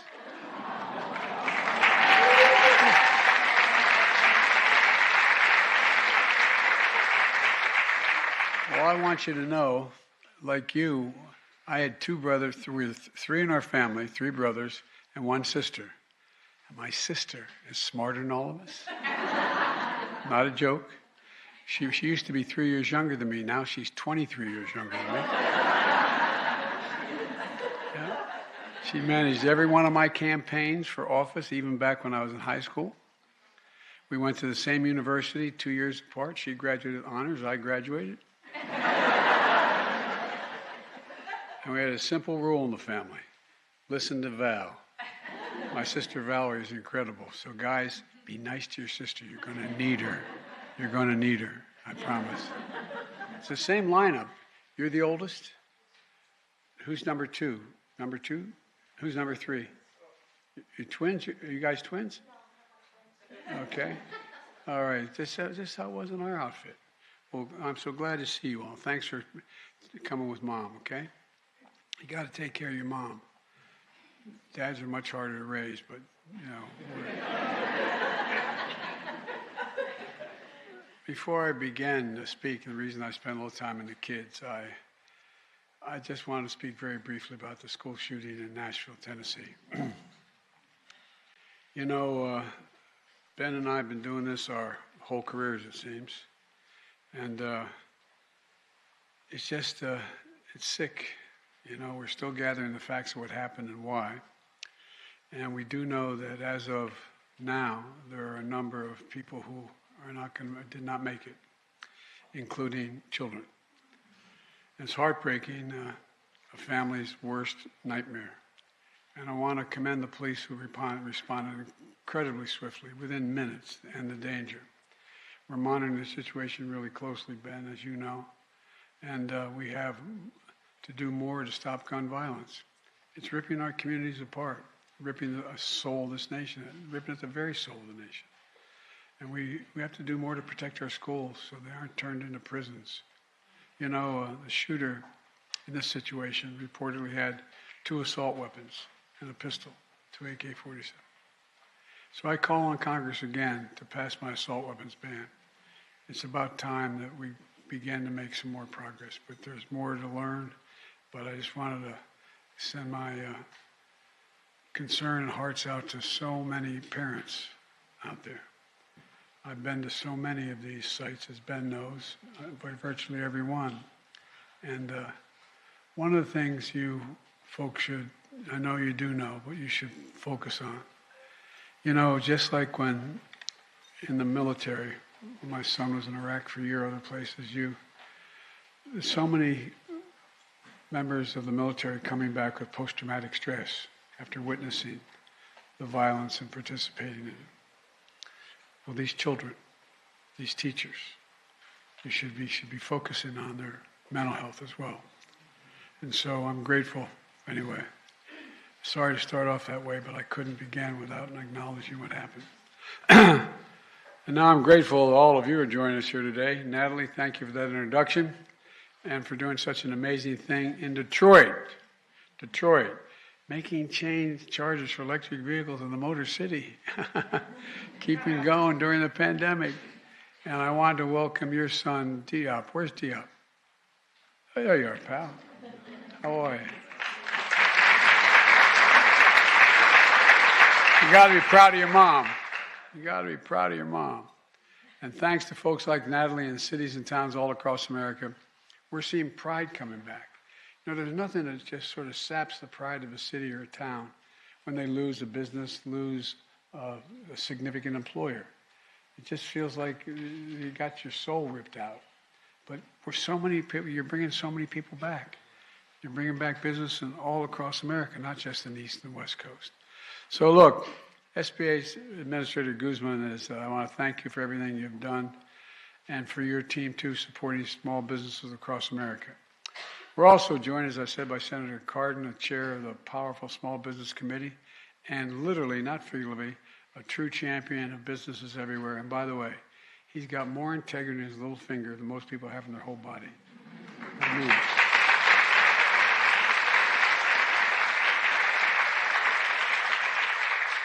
And most of all, thank all of you, small business owners and entrepreneurs who have joined us today. That includes 3 incredible panelists. Sarah started her business out of her apartment with $5,000 in a startup capital. And now she built it just a little old billion-dollar company. Oh.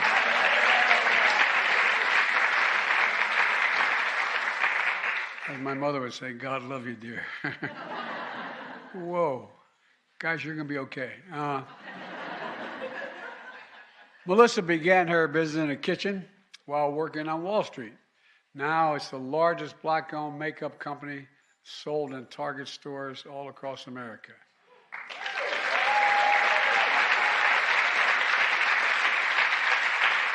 And Kyle combined her business training with her lifelong passion for dance and created an exercise platform that has been used in 2,500 cities around the world.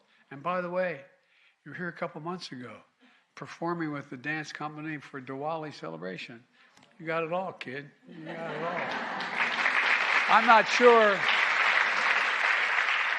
sure what's in the cards today about dancing. I'm not making any promises, but just know she can. And these women know what it takes to start a company out of nothing and build it into something that's consequential. You know, and they know how many women out there have the talent, the skills, and the commitment to start successful businesses if they only had the opportunity. I used to have a friend who was a great basketball player, and his name was Pete McLaughlin. He used to say, you got to know how to know. You got to know how to know. And that's part of what the SBA is all about, letting people know how to know. Today, it's all about lifting up women entrepreneurs and making sure they have the support they need to succeed. The businesses represented in this room stretch across industries from restaurants to architectural firms to hardware stores, plus Jenny's splendid ice cream. And by the way, it is splendid. You think I'm joking. If I were allowed to take you upstairs, I got a whole freezer full of Jenny's chocolate chip ice cream.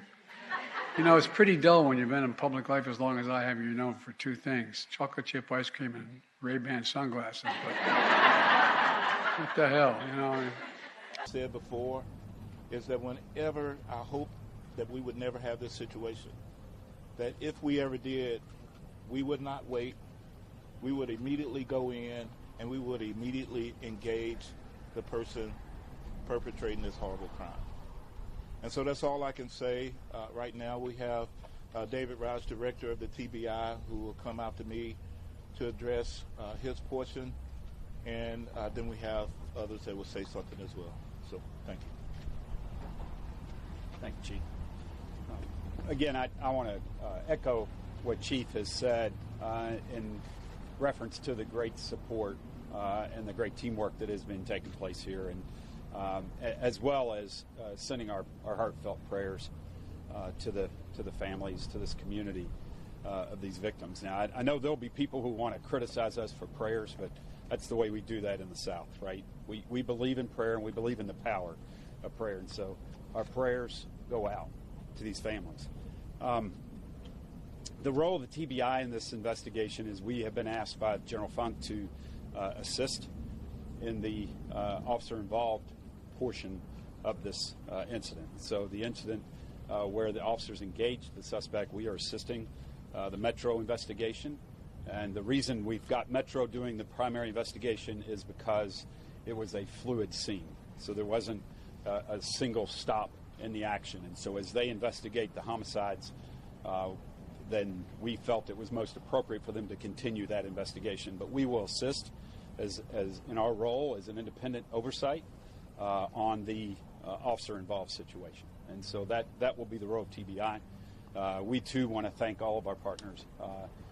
It is special. We've had this conversation, unfortunately, too many times in Tennessee, and that is that you wish you wouldn't have to do these types of scenes.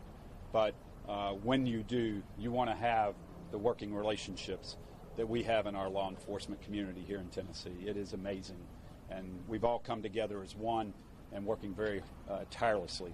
And we'll continue to work together to address this situation. It's a horrible, senseless tragedy. And we will be here working with our partners to get through it. And next, I'd like to introduce the District Attorney General for this area, Glenn Funk.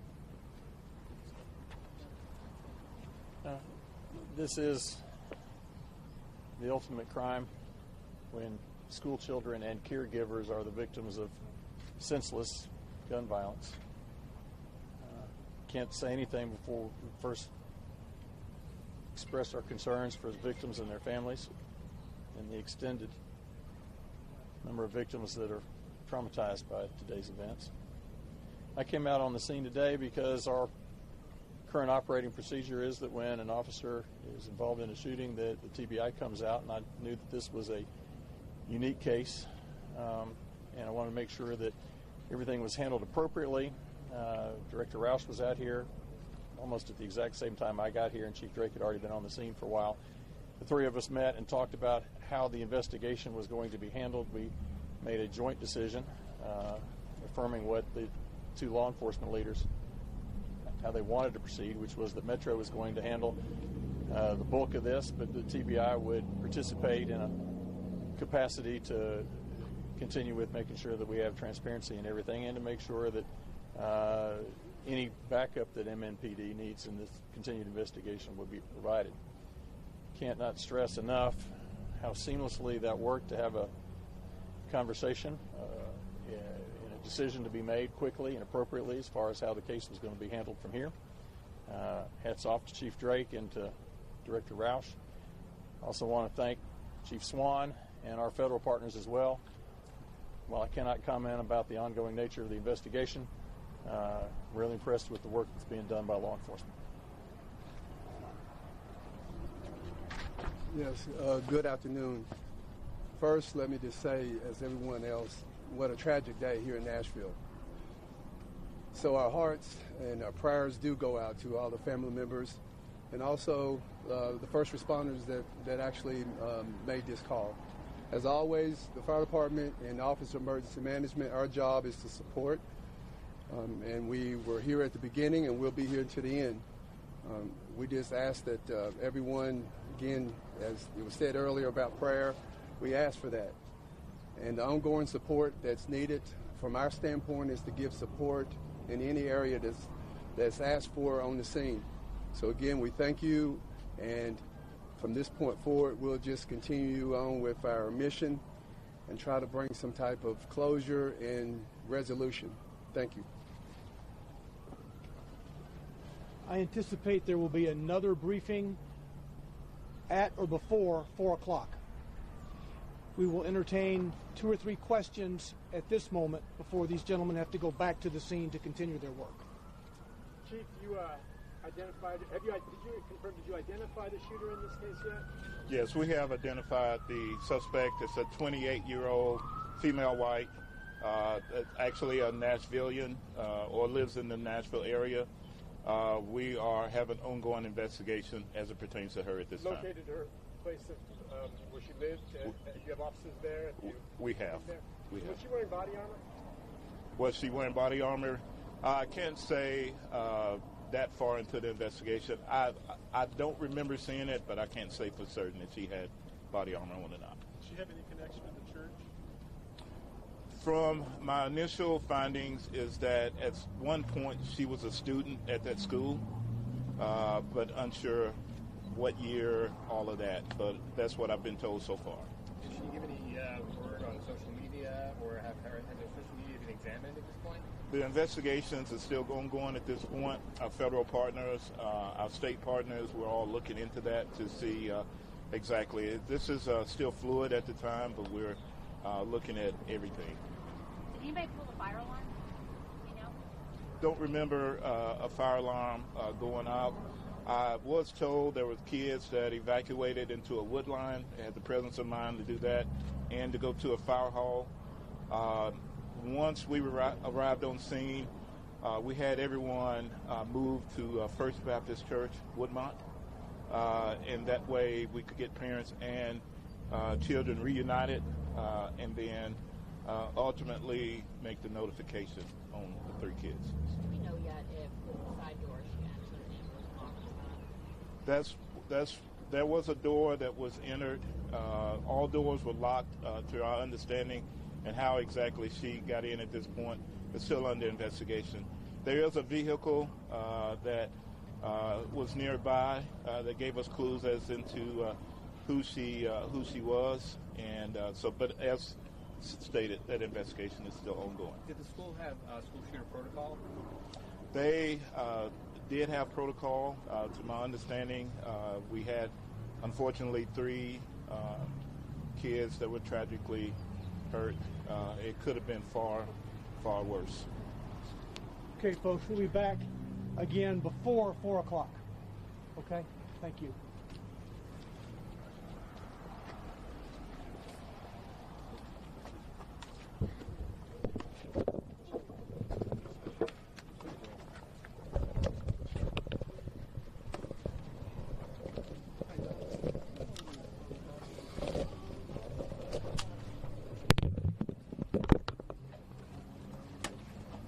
I'm going to hang up.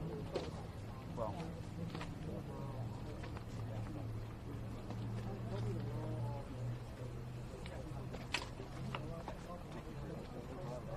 Okay, we're back.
lot of parents trying to pick up their little ones and be reunited. And kind of as you can see, we're seeing his families slowly trickling out. It's not like they're all coming out at one time.